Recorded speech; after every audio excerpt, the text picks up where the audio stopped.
இந்த ஆன்மாவுடைய ஒரு ஒரு கீற்று தான் உயிர். உயிரழியும், உடலழியும், ஆன்மா அழியாது.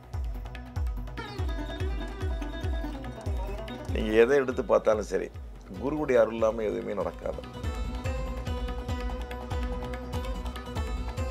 உலகத்தை படைச்சது அவர் தானே, பிரம்மா தானமா? அப்போ பிரம்மா தானே உலகத்தினுடைய முதல் கடவுளாக இருக்கணும். காதல், பாசம், உறவு, பற்று, கோபம், இந்த 5 தான் மனைவிட்ட இருக்குது. அதையும் நீங்கள் வணங்கணும், அவளையும் கொஞ்சம் பார்க்கணும், அவர்கிட்ட அன்பாக இருக்கணும். கோபமாக இருந்தால் நீங்கள் அன்பாக இருக்கணும், அவங்க அன்பாக இருந்தால் நீங்கள் கோபமாக இருக்கணும். இந்த பிரபஞ்சத்துக்கு நம்ம என்ன சொல்கிறோமோ அதான் நமக்கு ரிப்ளை வரும்.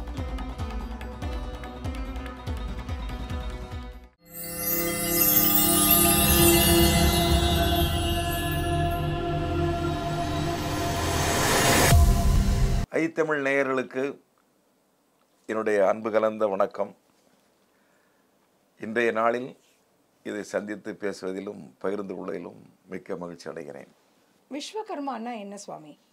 விஸ்வம் அப்படிங்கிற பொருளுக்கு 5ன்னு பொருள் இருக்கு. விஸ்வம் அப்படின்னா 5. மகாபாரத போர் நடக்கு. மகாபாரத போர் முடிஞ்ச பிற்பாடு எம்பெருமான் நாராயணன் 2 பக்கம் அவர் தான் அவங்களுக்கு குரு, கடவுள் எல்லாம். சரியா? மகாபாரதை பற்றி பேசினா நிறைய பேசிடணும். இது விஸ்வகர்மா எப்படி வந்தாங்கன்னு உங்களுக்கு தெரியணுமில்ல. 18 நாள் போர் முடிஞ்சு போர் பூமியில் பீஷ்மர் கீழே விழுந்துட்டார். அர்ஜுனன்கிட்ட தண்ணி கேட்குறாரு.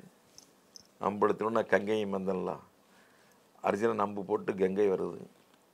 அந்த நீரை குடிக்கிறாரு. அப்புறம் சொல்கிறார், இப்படிலாம் இருங்கப்பா, இந்த மாதிரிலாம் இருங்கன்னு சொல்லுதாங்க. அப்போ மகாவிஷ்ணு கேட்குறாரு, நீங்கள் இவ்வளோ பெரிய ஆள், இதெல்லாம் முதலே உபதேசத்தை சொல்லியிருக்கலாமே. இவ்வளோ போர் வந்திருக்காது, இவ்வளோ மக்கள் சேர்த்துருக்க மாட்டாங்க, யார் யாருக்கு என்னென்ன நாடு அந்த நாடெல்லாம் போயிருக்குமே அப்படின்னாரு. பீஷ்மர் சொல்கிறாரு, இல்லைப்பா, நான் சேர்ந்த இடத்துல உள்ள சாப்பாடு எப்படி, இந்த சாப்பாடை சாப்பிட்டு அந்த குணம் எனக்கு இருந்தது, ஞாயத்தை சிந்திக்க விடலை. இந்த அம்பு பிடிக்கையில் படுத்து அம்பு குத்தி எல்லாம் ரத்தமும் வெளியே வந்துடுது. இப்போ என் தாய் மடியில் குடித்த பாலும் உயிரும் தான் உள்ளே இருக்குது. ஆனால் நியாயம் பேசுகிறோம்னு நியாயம் பேசினார். அப்போ தான் இதுக்கு நாங்கள் என்ன பண்ணலாம்னாரு. விஷ்ணு சகஸ்ரநாமம் பாடுங்கன்னாரு. போர் பூமியில் தான் விஷ்ணு சகஸ்ரநாமம் பாடப்பட்டது. விஷ்ணு சகஸ்ரநாமம் பாடும் பொழுதே மாயவன் கோவனுடைய மயங்கி அப்படியே தூங்குனதாகவும், அந்த நேரத்தில் குரு பகவானும் வாயு பகவானும் சேர்ந்து அப்படியே தாலாட்டுக்கிற மாதிரி அப்படியே மகாவிஷ்ணுவை கொண்டாந்து சேரநாடுன்னு சொல்லக்கூடிய சேரநாட்டில் குருவாயிருங்கிற இடத்துல கொண்டாந்து வைக்கிறாங்க. இது நான் படித்த உண்மை. சரியா? அங்கே கொண்டாந்து வைக்கும்போது குரு பகவான் பார்க்குறாரு, மாயவன் இவன் தூங்கிக்கிட்டு இருக்கான குழந்தை மாதிரி, இவனுக்கு ஒரு கோயில் கட்ட என்ன பண்ணலாம்னு நினைக்கும் பொழுது ஆகாய மார்க்கமாக குரு இங்கேருந்து பார்க்க. குரு இருக்க கிரகங்களே குரு பெரிய கிரகம்.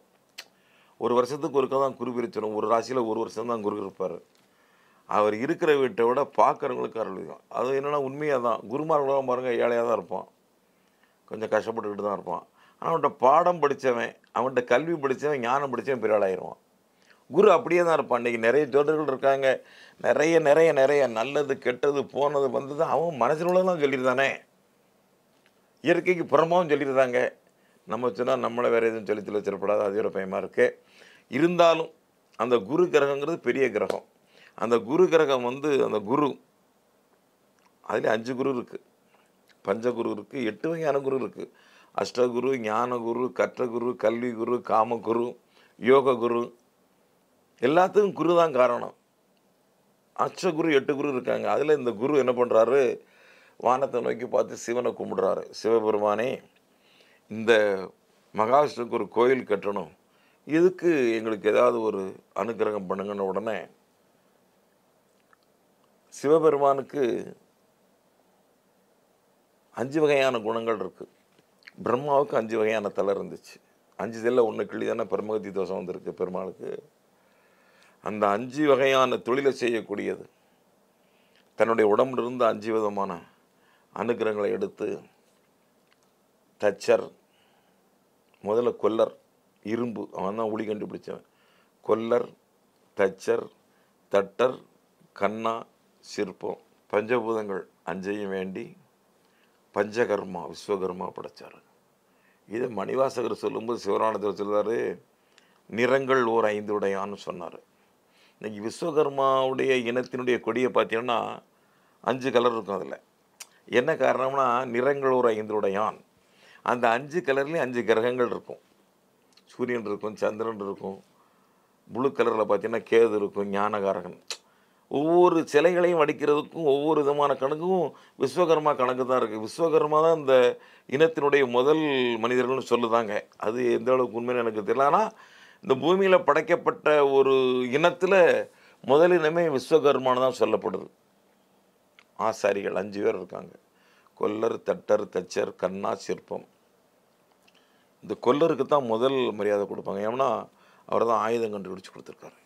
இன்றைக்கி எத்தனை கோயில்கள் இருக்குது, எவ்வளோ சிற்பங்கள் இருக்குது, எத்தனை செலவழித்து கொடுத்துருக்காங்க, எவ்வளோ பெரிய மரத்தால் செய்யப்பட்ட கோயிலை கட்டி கொடுத்துருக்காங்க.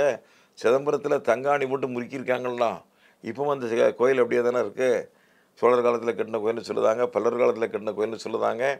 அவங்களாம் செய்யலை. இந்த மண்ணில் இவ்வளோ விஷயங்களையும் பண்ணணுங்கிறதுக்காக வேண்டி பஞ்சேந்திரியங்களால் கொண்டு படைக்கப்பட்டது தான் விஸ்வகர்மாவுடைய படைப்பு.